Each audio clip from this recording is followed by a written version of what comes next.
Hey, everybody. Welcome to the podcast. This is the Jerry Rig Podcast. We got an awesome guest today. And if you've been out there beating the pavement and just trying to find a job, especially in this Salesforce ecosystem, you're going to love this guy because he's going to really give you some insight on what's happening amongst job descriptions and job postings, as well as what the recruiters are doing. He is a Salesforce recruiter, and he's one of the baddest dudes here in the United States when it comes to Salesforce recruiting.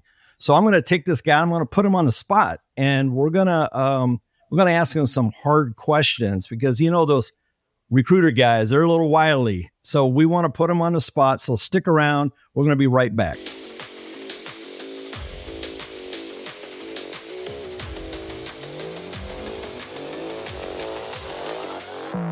Yeah.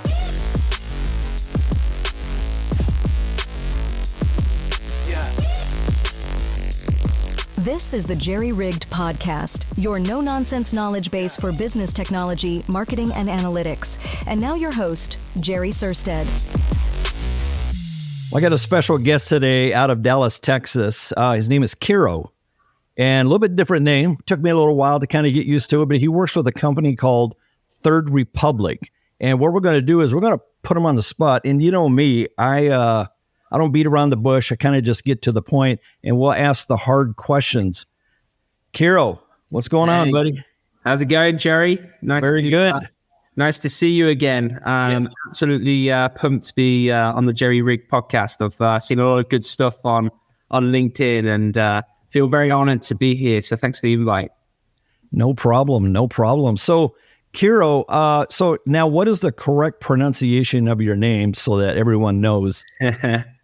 You got it. Go with your gut. I'm pretty receptive to any pronunciation these days, but it's Kiro Whitey.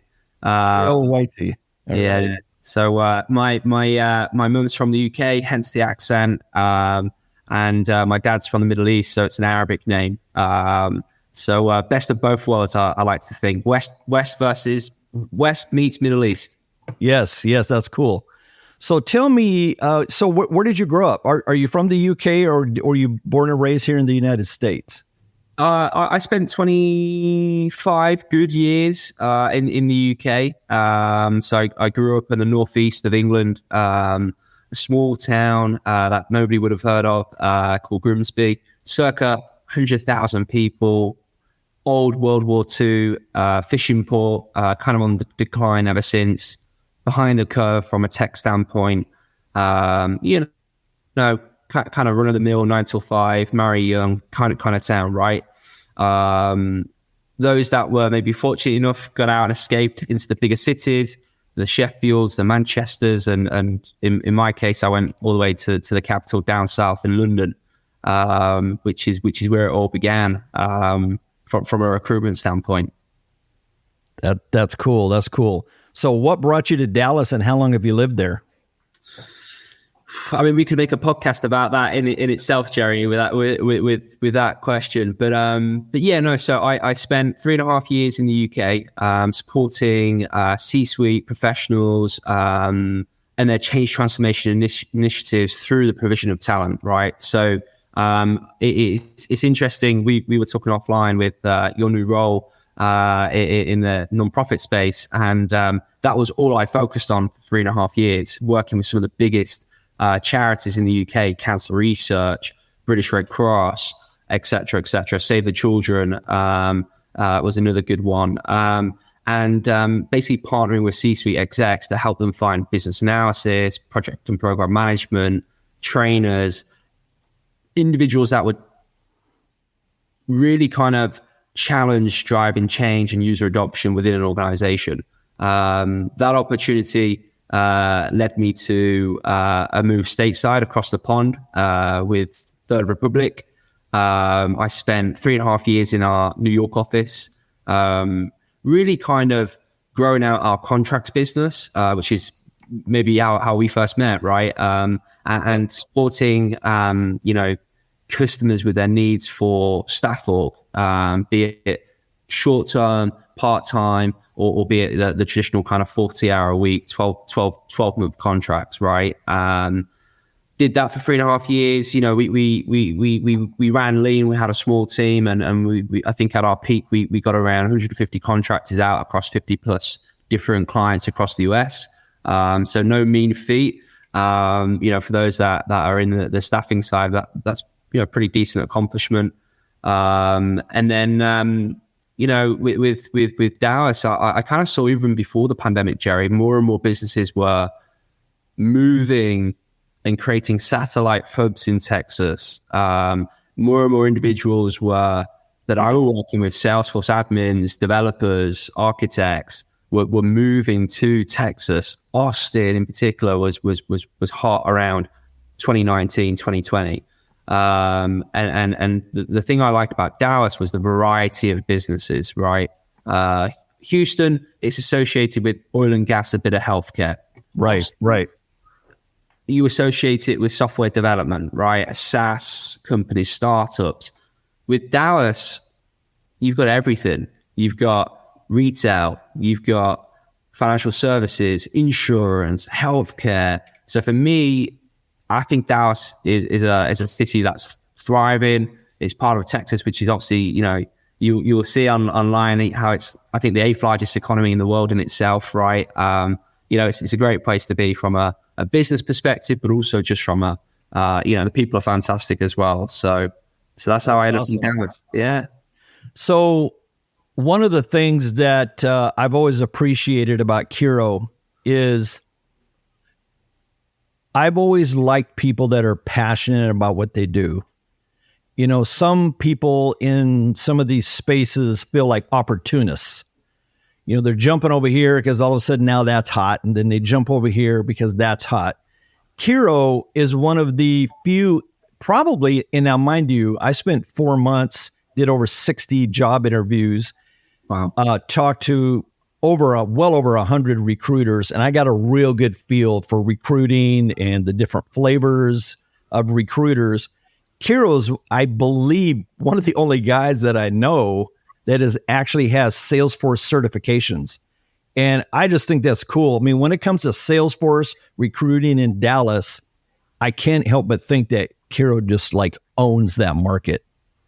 I try my best. But I mean, you're so plugged in. You're putting on events. You work with the users group. Do you manage that users group? I co-organize the North Dallas Salesforce user group. Okay. Yeah. So he's got Salesforce events going on all the time, and he's just really, really plugged in. When it comes to Dallas and Salesforce, Kiro is right in the mix. So that's cool. Like you're not an opportunist. You dive deep, you go deep, and you become part of the ecosystem. So appreciate it. I appreciate it. Cool. Maybe that's where the kindness ends. I know you promised the audience some tough questions, right? So, you know, I love you, man. I got some. Thanks. All right, let's do a little quick warm up. We're gonna do and I didn't tell you about this, but we're gonna do it anyway. I'm gonna call it the Salesforce Rapid Fire. Basically, what's happening? You're a recruiter. You're in the Salesforce space. I'm just going to throw some terms out there, and you tell me the first thing that comes to your head, whatever it is. Okay. So 2 words, remote or on-site? On-site. On-site, that's where it's at, huh? Yeah, on-site's where it's at. I think, look, there's a lot of posting, right? I think it's a topic where I think individuals feel very passionate about. I will say, right? You tend to be one or the other in terms of where your gut lies. I think, and I actually have a post scheduled later in the week around this topic. I think it depends on the individual. I think it depends on how self-disciplined you are around remote working. I think it depends on where you are, right? You know, I would not want to work remote in New York City, in a 1-bedroom apartment that I'm paying for with another individual, you know, with my fiance, soon to be wife. You know, I wouldn't want to be 2 of us on video calls in a 1-bedroom apartment 5 days. Right, exactly. Right? But I think ultimately, I've as I've got older, I've become to realize everything in life is balance. And I think, when it comes to remote versus on-site, hybrid is the perfect best of both worlds. Couple days a week in the office, the employer's happy, the employee, if you're looking for a job, just accept it, right? Yes. It's a different market today. You can't I only want 100% remote. You might be looking a bit longer because the competition is at an all-time high. So hybrid doesn't bother me. I mean, there was a job that I turned down here in Phoenix. It was 100% on-site. It was about a 40-minute drive into work, not including traffic. And I just did not want to do that Monday through Friday. But had they said, hey, can you come in Monday and Friday or, Tuesday and Wednesday of every week? That I probably would have done. Yeah. Anyway, I ended up with a fully remote position, which I like. But there is a negative side to it because throughout the day, I'm pacing throughout our house here. And, I'm running up to the grocery store just to get out of the house. Yeah. Right. Yeah. I think there goes my Mac. I think giving you credit, giving you a pat on the back. But I think that is always the flip side of the coin, right? Productivity, and I think, individual productivity is different to business productivity. And I think for a lot of businesses with the pandemic, when it first went remote, most of us hadn't worked remote for like that, right? Right. Maybe in tech you might have, but I'm talking about broader the world, right? Nobody knew what to do. They were lost. Right. There's no blueprint on how to manage a business remotely, right? Overnight in most cases. There was a big hype around it. People were excited by it. Oh, I'm going to work super hard to make sure I can be trusted to work remote because I would like to stay a couple of days remote post-pandemic. Yes. So productivity went through the roof because people were desperate to show that it could work. 3 years on, I'm not so sure people are killing themselves working, that hard like they were at the beginning of the pandemic, right? Well, one of the things, Carol, that I noticed was some of these remote workers are currently shooting themselves in the foot because they're getting lazy. So, I might set up a meet and greet with another person on the team and they don't even turn their camera on. Right. I'm like, come on, man. Can't be bothered to change today or it's, I just think as like human beings, we were not programmed. We're not a robot. We're not programmed to sit at home in our confinement of four walls Monday to Friday. And there was a stat that came out and said it was around 30% of layoffs were remote workers, right? And there are stats and surveys around how a hybrid on-site worker is more likely to get promoted than a remote worker. So I saw that. You saw that one? Yep. Yeah. So we're now starting to see these kind of takeaways. But again, I think it's about balance, Jerry. I don't think, necessarily 5 days a week on site's the answer, but never going to an office in 3 years. I'm not quite sure that's the answer either, right? So no, I used to be an entrepreneur and I've had plenty of employees over the years, and there's something to be said for everybody in the same room. You can really collaborate. You can get things done pretty fast, even on your Zoom or Teams calls with a large team. There's something that's always kind of missing. You can't really put your finger on it, but there's something always kind of missing. It's not the same, and it never. Yeah, it's not the same. And I think just to wrap up that question, it could be, like I said, it could be a topic in itself. But I think in terms of loyalty and tenure rates and things like that, I think they're generally higher if you have a connection with the company and your manager, right? Yes. So yeah. Yes. No, I totally agree. When I read that article, it was no shock to me. I'm like, yeah, of course. Because there's a lot of things with human nature, as we know, that is hard to nail down. It is what it is. So after admin, so I go out and I get my administrator certification. I know part of it's going to depend on, where my motivation lies and where maybe my previous skills lies. But after I get that first admin cert, what's the next cert I should get to really kind of help make a well-rounded Salesforce? I think for me, that's a very easy answer. It's the business analyst certification. And I will tell you a couple of reasons why, Jerry. Okay. One, I think it's the most versatile certification out of the whole 40 plus certifications out there, right? Business analysis you can use inside and outside Salesforce. You will learn things on that certification test that are transferable to being a business analyst on a SAP program, right? Yes. So the versatileness of the certification makes it highly attractive.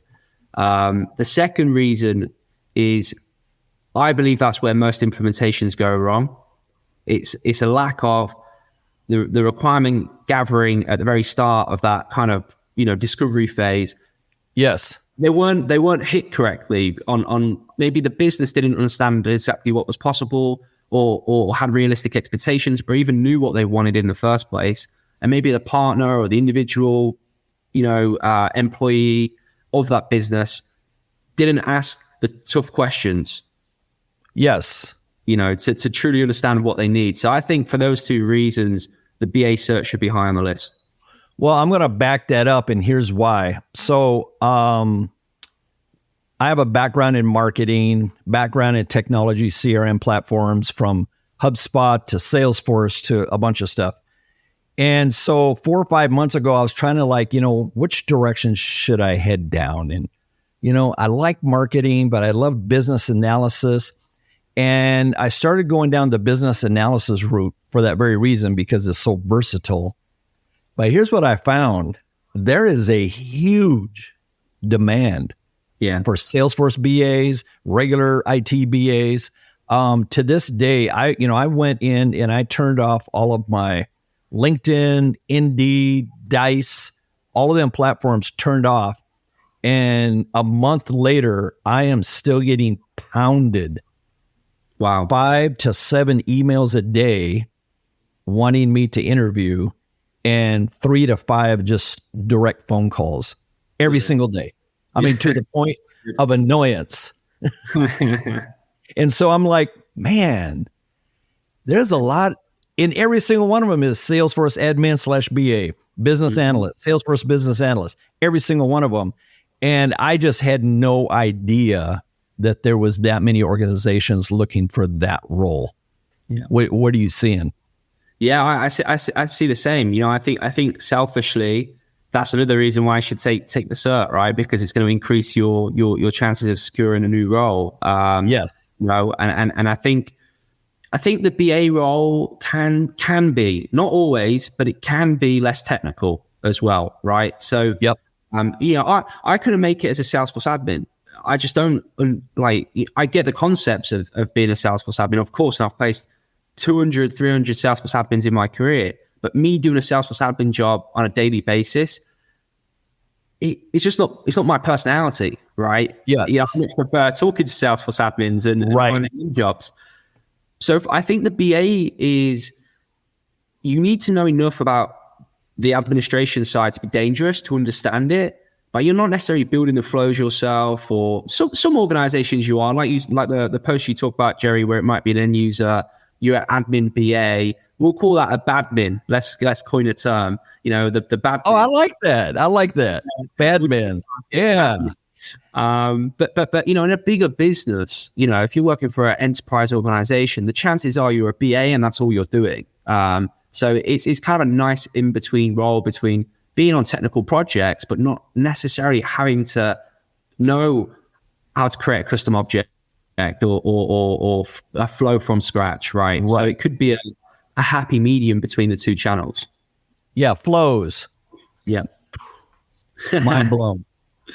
I've been running marketing automation forever, and I started getting into flows, and I'm just like, what in the heck is this? Like a new language, right? You got to learn Spanish overnight or something, right? Right, exactly. And I also noticed that if you want to go deep into Marketing Cloud, I mean, you're going to have to be kind of a marketer / developer at some level. I mean, it's just so deep. Last one on the rapid fire. If you're going to go down a road and your choice, let's say you got to pick one or the other, is make a killer resume and just apply on LinkedIn on job postings, or make a killer LinkedIn profile and rely on recruiters to be attracted? Which one of those would you pick? I'd pick the latter. Maybe I'm biased because I'm a recruiter, but I think, LinkedIn from a visibility, I'll have clients that still want to see resumes, but good clients where I have a relationship with, I'll just send them a LinkedIn profile and there's that trust there. If it's a good LinkedIn profile, that is suffice to get an interview. You don't need the cover letters. You do if you're applying direct. You need to do everything. You need a thesis resume, right? Just to get your foot through the door. Yes. But I think having an optimized LinkedIn profile with recommendations from former managers, up to date, your certifications on there, content. I think that you can even have a link to your resume on your LinkedIn profile, right? Sure. But I think, look, recruiters are incentivized to make sure they can find you a job, right? Yes. That's how we make a living. So who's gonna bat for you more? A recruiter who's dependent on placing you to make an income versus a business that may or may not need to hire you anyway, right? Right. Well, and that comports exactly. I actually just kind of, because I was getting bored, I was holding some how to get a Salesforce job classes on Zoom through LinkedIn. And it was kind of fun. I enjoyed it. But one of the things that I was explaining to everybody, because they're asking like, well, should I apply for jobs? Should I call recruiters? And so one of the things I would say was, okay, look, if your specific resume is customized for that job and your resume is tweaked to the point where 90% of the keywords are matching the job description, you have a prayer of not getting booted right from the beginning from the ATS system. Right. But if you get your LinkedIn profile firing on all 8 cylinders and you're involved on LinkedIn, you're writing articles, you're connecting with people, this is like you're building a house, and that house is going to keep delivering for you, and recruiters are going to notice it. And most of them, I would say, hey, look, get your profile on Dice, get your profile on Indeed, and then get your LinkedIn profile just banging. And then recruiters, the beautiful thing that I loved about recruiters is I would tell people, you don't have to go through ATS. Like, the recruiters kind of like the ATS. And if some of these guys go out to lunch on a regular basis with some of these hiring managers. So if the recruiter believes in you, he's thinking, A, I'm taking care of my client. B, I can make my living. I can get a commission off of this. He's going to set your resume past everybody else and stick it right on the desk of the hiring manager. Yeah. And I said, there's nothing better than that. Right. I think at the end of the day, I think, I'm fortunate enough that I've got clients that are, friends outside of work, right? These are relationships that I've taken years to build and are organic relationships. And I think there are different types of recruiters and there are different types of recruitment companies and there are different types of recruitment ideologies, philosophies, etc. And it's not, here's the thing, it's not always the recruiter's fault. Like, sometimes there's, what we call like kind of MSP recruitment agencies where they're signed up to a big enterprise business and they recruit every role from a Salesforce admin all the way to a receptionist, right? Right. Yes. And they are keyword searching. They don't know anything better because it's KPI to, you got to send out 8, 9, 10 resumes to this client within this time period. And that's not the recruiter's fault. That's just the environment they're in. But what about these recruiters that are just pounding the phones? They're typically out of New Jersey. And that's not me. My phone rings off the dang hook. Yeah. They're not focusing on anything. They're just, it feels like their KPIs and their boss is going 100 phone calls a day, I don't care who you talk to. You got to make 100 phone calls a day. It's very short-minded view, right? I think it's I would much rather my team make 10 calls a day, but have output at the end of it, which is 2-3 profiles sent to a customer, right? Sure. And I think the piece around LinkedIn in particular, we kind of digressed a little bit, but the thing about LinkedIn is I think a lot of people's mindset and association with LinkedIn is, oh, I'll just use it when I'm looking for a job, right? And they expect it to just work. No. You wouldn't if you were single in a relationship, you just broke up in a relationship, you download an app, you wouldn't instantly have 100 connections with messages. Hey, do you want to go out on a date? You've got to put some time into it. You've got to put some effort to meet people. How are you? You okay? I love what you posted on this. Congratulations on your cert. I had someone yesterday, I won't mention her name, but she's a lovely lady. She reached out to me, she's in Florida, I'm in Dallas. I was honest. I said, look, I tend to work with Texas-based businesses placing local candidates. I probably don't have anything for you. She congratulated me on my certification. It was personalized, right? Rather than got any jobs for me. I'm interested in this job. Right. No other context.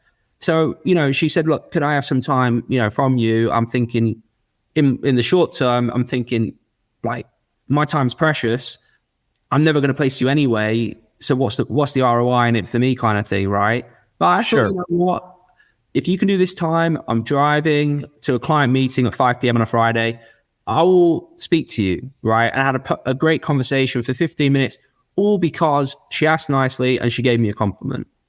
And I would like to think that was a valuable call for her as much as it was for me. So, well, some people think that this whole personalized thing, this human thing, is going away and AI is going to take over the world. No.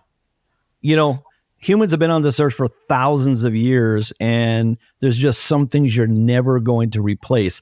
I think a piece of paper and a pencil is never going to go away. It's always going to have its place, right?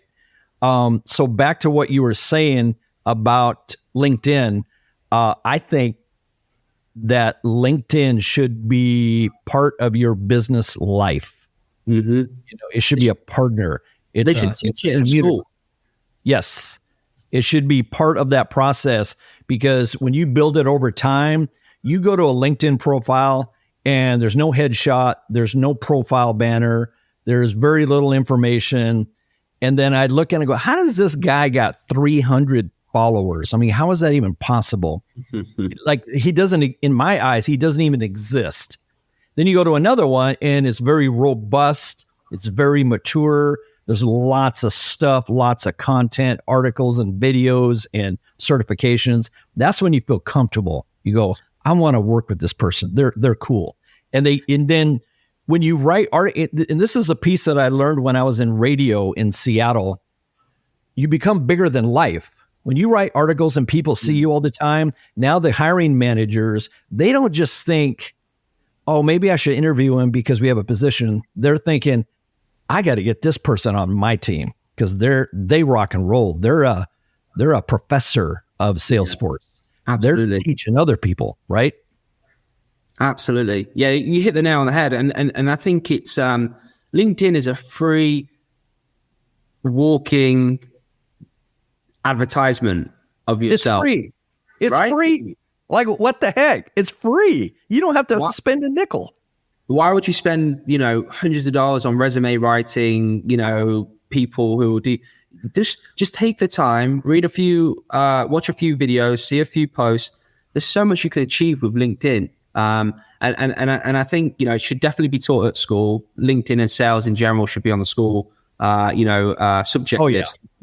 Yeah. But I marketing, etc., how to market yourself and all that good stuff. But I think it's a platform that is still, especially outside of the tech world, right? Is still underlooked and underutilized. I have people that will respond back to a message from a year ago. Oh, is this role still open? What do you think is it still open from a year ago? Are you stupid? Like, right. I'm interested in what, bro? Like, I probably, most recruiters who's left our business in a year time, let alone that one job, right? Don't you know, see postings and it'll say, hey, we're looking for a Salesforce business analyst. And then some guy will put in a post that says, interested. Do you think that hiring manager is going to go through 100 listings and track you down to see, like, come on. What do you and they're just not relevant to the audience, right? And funny enough, like, you mentioned about, the rapid fire, applying to a job versus working with a recruiter. Actually, a lot of the roles that we work as a business, they've advertised on LinkedIn. They've advertised for months on LinkedIn. They either can't find someone, or they can't be bothered to go through the 500-600 applicants, or they just don't, or I should say they don't have a time because they have the day job. Recruitment for a hiring manager is often 1% of their day job, right? They've still got projects to deliver. They've still got stakeholders to be accountable to. And I think it's a lot of time weeding between those who are just not relevant at all, or don't even have the right to work in the US, or are a Salesforce admin, but they're junior, got no experience, and they're applying for a senior admin role. Like, you ain't going to get it. So don't waste the time. Invest that time actually benefiting your chances by making connections at local user groups, or reaching out to it won't take long to find who are the top 10 Salesforce staffing firms in the US, right? And try and build a relationship with someone. Well, and what's so funny is when I look at how competitive it's like, well, they have a job posting and they have like 800 applicants. And I always say, here's the deal. If you do what you need to do and you take the steps and you put in the work, you can bet your bottom dollar the other 9 people out of the 10 are not doing that. Right. Because I have given people roadmaps. Okay, step 1, do this. Step 2, do that. Step 3, do this. And they just don't do it. They don't want to do it. They don't have the time to do it. Either that or their mom and dad is giving them money, so they don't really need to do it. So it blows my mind. Like, stop asking me, because I don't want to help you. Yeah, I've had that a lot. I'm looking for advice. You give advice and you look back on their profile a week later and they've not done any of the things that you suggested. So you're just wasting my time, At the end of the day, and I hate to say it, I'm the one in a job. You're not. Like, I speak to hundreds of clients on a daily basis, hundreds of candidates, right? Right. Surely my advice, you asking for it, is worth something. I want to get more visibility on my LinkedIn profile. Okay, well, here's what you need to do. If you don't, they're not going to do it. Don't like, ask most times out of 10, they don't do it. It is refreshing when someone does reach out and says, you know what, thanks for your advice. I put a profile picture, or I updated my current job, and I'm starting to get traction. So the 10 times that nobody does it, one person will, to give them credit. And it's nice, to see, okay, I'm not wasting my time completely, right? Yes. That gives you like inner satisfaction. Right. Personally. Right. Okay. So, we'll have to wrap up the show here in a couple of minutes. There's a couple of subjects I wanted to touch on with regards to LinkedIn. And so, we're going to dive into the negativity a little bit, because it's just LinkedIn. There's folks on there that are supposedly looking for jobs. They get laid off. And now this is just some folks. They'll get laid off on Monday, and by Tuesday, they've written this long diatribe posting about how the world sucks, recruiters suck, their last manager sucks, they don't have enough money for Christmas presents, and blah, blah, blah, blah, blah, blah, blah. And my usual first post is, well, if you're really looking for a job, if you truly want to transition into a new role, your first step is to delete this post. I mean, probably a wise idea. Yeah, look, I think life is different for everyone, right? And I do think there are failures in the school system, and the negativities of social media and building this buy now, pay it off later type of mindset. I was always brought up, if you can't afford it, you don't get it, right? You don't put it on plastic, on credit card, So I think people and their finances in general, the majority of the public don't manage too well with that. But you should always have a rainy day fund, right? You should always be preparing to be out of a job for 3 months. You should always have that runway, right? Hero's a smart guy. I like Hero. you should, right? Because you, especially in this market, you never know if you're going to get that dreaded 9 o'clock meeting on your calendar with HR and your manager. Sorry, Jerry, we got to let you go, right? And that's not going to slow down anytime soon. The layoffs, right? Because corporate America, they're squeezing to satisfy shareholders, right? And looking to get rid of any cost that is not generating an ROI. So there's going to be more layoffs, but it's not all doom and gloom. What is your general thought about people posting, woe is me, boo-hoo postings on LinkedIn? I think if I'm an employer and I'm looking to hire someone, am I gonna interview someone who's being negative and that's on a social media forum, right? Being that negative, what are they going to be like when I have them in my team and we're backs against the wall and we got to go live to go and sorry, Jerry, I need you on the weekend. Well, this ain't fair, life ain't fair, blah blah blah, all this. I'm probably not going to hire that person, right? Because before I even met that person, I'm thinking they like to moan, they like to complain, right? Right. Life ain't fair. It's just reality, right? It's fairer to other people than it is others, right? That's the way it's always going to be. But if you're going to complain so publicly and be moody, instead channel that energy into the solution, right? Take that pain and sadness and frustration and channel it to positivity. Well, everyone has depressing and stressful times in their life. When I was out there beating the pavement looking for work, I had some, a couple of dark days where I'm like, oh my God, is this ever going to get any better? Yeah. But trying to find your perfect role is like eating an elephant. You got to do it one bite at a time. And if you need that comfort, that personal connection for someone to listen to what you're going through, talk to your mom, talk to Dr. Phil, talk to anybody in the world except posting on LinkedIn. Right. And I think, look, if you're going to go down that avenue, call people out, tag them then and see what response you get, right? Don't like half-ass it. If you're going to go out and you decide, right, I'm going to criticize this company, my old boss, tag them all. Go for it, right? Burn that bridge. Just burn it.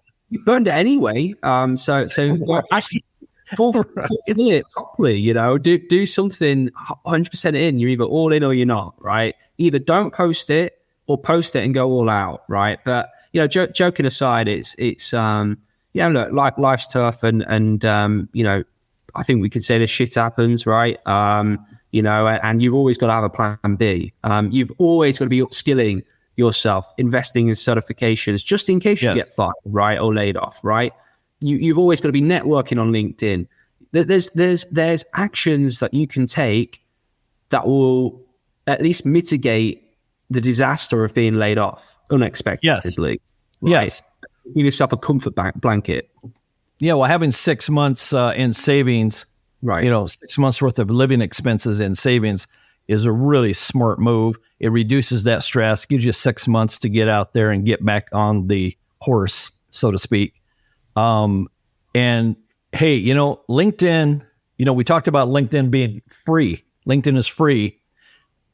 In my view, there's no other community, there's no other public square that is as strong as LinkedIn when it comes to recruiting and job search. I mean, everybody is there.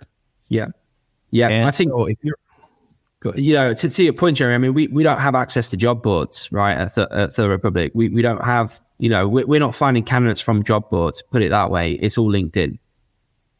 Wow. We don't use job boards. We never have. In my 5.5 years in the US, we've never used one single job board to find talent. Really? Interesting. Yeah. Well, that's really good information. Well, I think we're getting near the end here. I was just trying to think if there was Oh, the last one on the LinkedIn that I see all the time, which kind of drives me nuts, is, oh my God, the entire hiring system, the employment system, the job seeking, the hiring manager, the entire system is broken. Yeah, it's look, I don't think it's broken. It's worked for hundreds of years, right? A company needs help of someone else. There's usually a connector in the middle that joins the dots, right? It's been the way for years. It still works. I think just with social media, you're able to see the times that it doesn't more easily. It was the same system that was 30 years ago, right? So I don't think it's right. So I don't think it's broken per se. I think there's always areas for improvement in any process, right? In any business model. And I was having a slice of pizza last night with an individual, and we were talking about the exact same topic. And, I was kind of giving him some insight that, the term ghosting gets thrown about, and it's usually about recruiters. Man, if I had $1 for every time I got ghosted by a candidate, I would have retired by now. But you don't see me bitching and posting about it on LinkedIn, right? I don't no show for interviews, even though I've met them, looked them in the eye, they've asked me to help them to find their job. I get them an interview, it's 9:00, ready for their interview, they don't turn up, and I can't get hold of them for weeks later. Yeah, isn't that amazing? I've had people text me on a Sunday before the Monday they're about to start the new job. Sorry, I got to take another offer. Like, what? Like, but so ghosting, or I've had comments where I've got them an interview and then 3 months later they show up, oh, I'm ready to start looking again. I'm like, we agreed you were ready to start looking. That's why I submitted your profile to my customer, which is damaging my brand and my name when you don't show up, you don't respond. You can turn down an offer, right? That's not. Of course you can. That's like, that's fair, but give some heads up that you're even considering another offer, right? Don't leave. Well, did you see the posting on LinkedIn with the recruiter that said that he got this girl a job and she got into the job and then she got another offer, and rather than giving anybody, the employer, the recruiter, a heads up, hey, I got another role, I'm going to start next week, she literally just did not show up for work. You know what that is? Scumbag. They're a scumbag. Look, and I totally agree. What happens when they get laid off without any warning, with no notice, no severance? It's blah, blah, blah. Oh, I know. Then, but everyone was piling on, and they were sympathizing with her, going, well, that's the way the work world is today. That company would do the same thing to you. I'm like, no. You're comparing apples to oranges. When you just don't show up, an employee, an employer, the same difference would be like you show up to get in the building and you can't get in the building, and they won't talk to you. They won't tell you why. They won't even tell you that you're fired. Right. That's ghosting. Yeah. And what she did was ghosting. I mean, hey, maybe I'm old school, but there is zero excuse for ghosting. Zero. Agreed. There's always an excuse to say I got a different job offer and it's more money, but there's never an excuse to just not show up.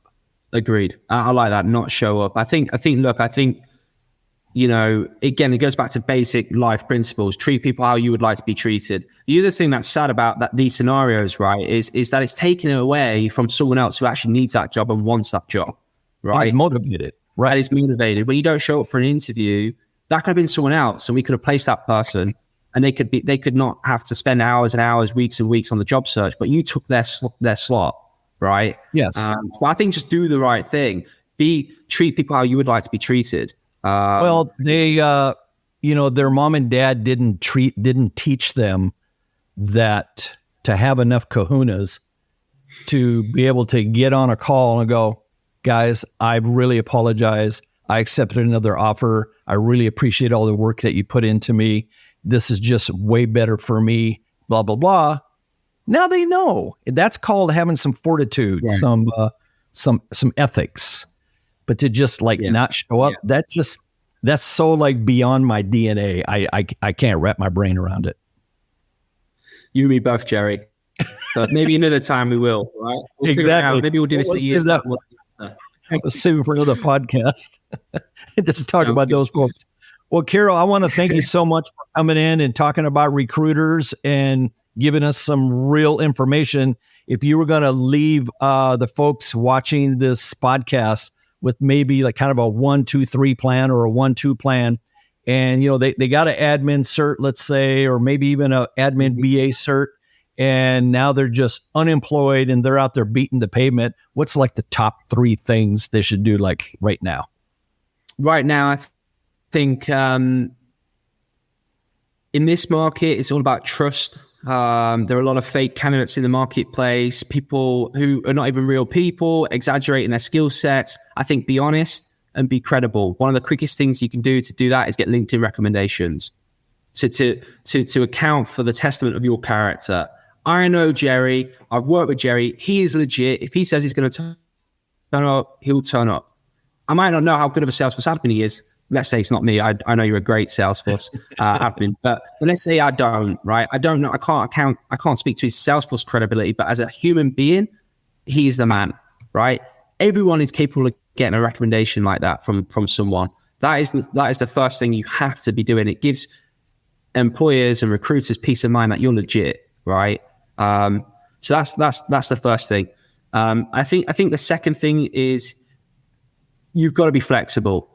This is a market where if you're passively looking, you can be selective. If you're in a job, you can pick and choose and cherry pick the opportunities coming your way. Yes. If you're unemployed, you've been employed for 2, 3, 4 months, you're worried about your financial situation, you're making no progress, it might be time to get back on that car and get back in the office, right? Especially if you're junior in your journey. I think that's the best way to learn. Is by being around others that have got more experience than you, right? Make those short-term sacrifices of being in the office or having to commute half an hour, right? Or taking 10K less. At least you got a job. Everybody knows it's easier to find a job when you're in a job.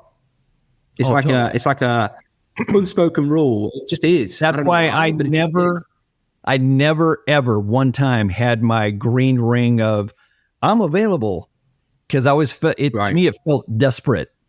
It's like, I have my little button clicked so that recruiters can find me. Like if they're doing searches, it shows that I'm available and I'm looking. But that green ring of like, oh, please hire me, I need a job. I think it's and that's just me. Well, yeah, and it's interesting you say that because from a visibility standpoint, it helps, right?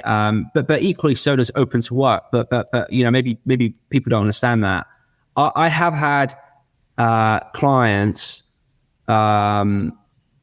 reject a candidate who looks great fit for a role because they've been out of work for a couple of months. They've got their open to. They've made it so obvious they're out of a job, right? By putting on the green banner.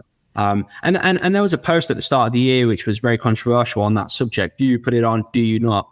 I don't know. I'll be honest with you. I don't know the answer to everything. I don't know if you should put it on. I don't know if you shouldn't. I would say like in marketing, for example, you do A/B testing. Try it 1 week on. Try it 1 week.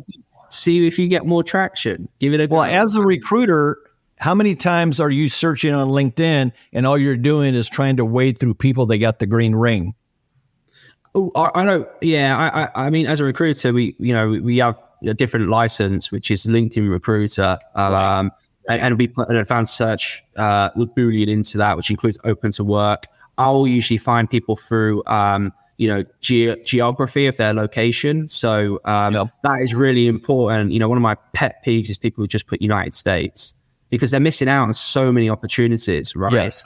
Right. Like if I need someone in Dallas and they're in Dallas and actually they would go and, hybrid on site, chances are they're at the bottom of the list because they've not listed Dallas as their location, right? So like there's basic things like that, I think, which all come in like LinkedIn health check, LinkedIn 101 refresher. That is what I would really advise people to do. Okay. Yeah, that's really good advice. Very good. Well, hey, now they know. Now all they got to do is do it, right? That's it. Like Nike. Just do it.